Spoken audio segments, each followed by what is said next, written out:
सरकारी जग्गामा बसेको छ सुकुम्बासी भनेर डोजर चलाएर आफ्नै नागरिकलाई बाटोमा ल्याउने, अनि त्यही सरकारी जग्गामा चाहिँ जहाँ चाहिँ बस्ती हटाएको थियो त्यहीँनिर चाहिँ घर बनाएर बेच्ने 100 वटा। सबै नेपालीहरूमा यो विशेष कुरा पनि हो, जुन हिसाबको हिजोको दिनमा बालेन सरकारले चाहिँ जुन सुकुम्बासी अवस्थाको यो जडीबुटीदेखि लिएर चाहिँ यो उता धोबीघाटदेखि लिएर थापाथलीका धेरै सुकुम्बासीहरू चाहिँ हटाइसकेका थिए र त्यहाँ जति पनि खाली जग्गा छ त्यो खाली जग्गाहरूमा चाहिँ पक्कै पनि सरकारले त्यहाँ जग्गा प्लटिङ गरेर हुन्छ या अथवा चाहिँ केही न केही गरेर चाहिँ बेचबिखान हुन्छ र त्यहाँ बिल्डिङ ठहरिन्छ भन्ने जुन पहिलाको भिडियोमा मैले बनाएको थिएँ र त्यो भिडियो पक्कै पनि धेरै मान्छेले हेरेको थियो, मलाई धेरै आलोचना गाली पनि मैले थेपाइ खाएँ।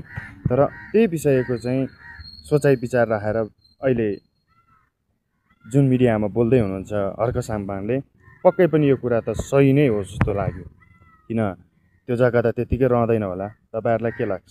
जग्गा त्यतिकै खाली त राख्दैन, पक्कै पनि त्यहाँ बिल्डिङ बन्छ ढिला चाँडो हुन्छ, त्यो जग्गा बेचबिखान हुन्छ।